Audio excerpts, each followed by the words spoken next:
10 creepy photos with disturbing backstories. Jonestown.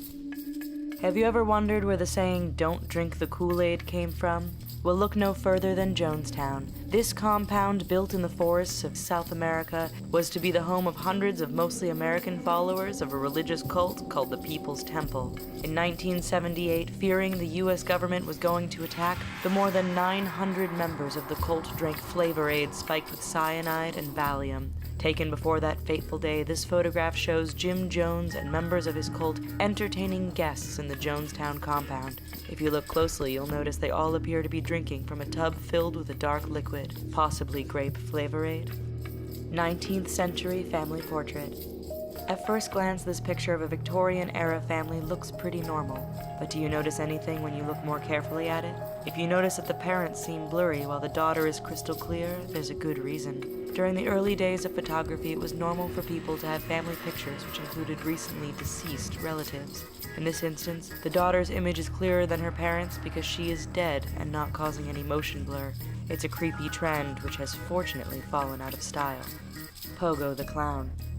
Let's face it, even on its own with no backstory, this picture of Pogo the Clown is creepy because clowns are just plain creepy.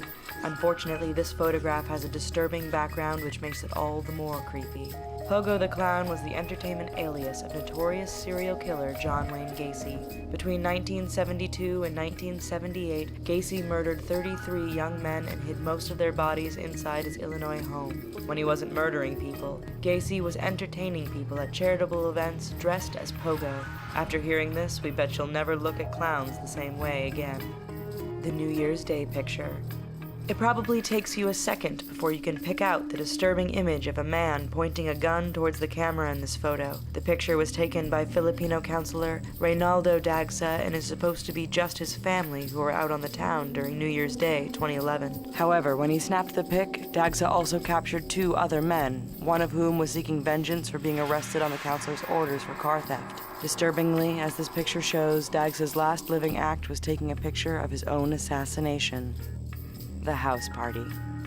In the summer of 2011, Tyler Hadley had a rather successful house party with over 60 invited guests. If you're thinking Tyler had cool and understanding parents, you'd be wrong. You see, when this picture of Tyler was taken during the night's festivities, Mr. and Mrs. Hadley were already dead, murdered by their own son with a hammer earlier in the day. While Tyler was having his picture taken with friends, the bodies of his parents were hidden in their bedroom, just feet away from their guests.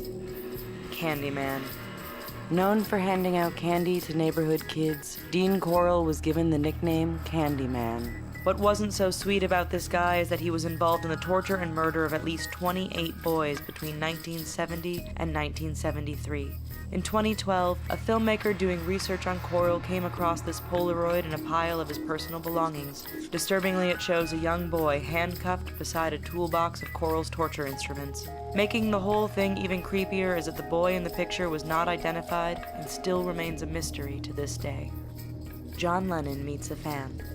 One of the most popular members of the Beatles, John Lennon was easily recognized everywhere he went. The famous musician had fans everywhere, and as this picture shows, Lennon was not against stopping to take the time for an autograph with his adoring public. This picture takes on a whole darker tone when you learn that the man getting the autograph is Mark David Chapman. Just hours after this picture was taken on December 8, 1980, Lennon was returning to his New York City apartment when Chapman emerged from the shadows and shot the former Beatle dead. The Child Killers. At first glance, this grainy photo doesn't look too creepy. Once you learn it was evidence used in an abduction and murder trial of a toddler, it takes on a much more disturbing quality.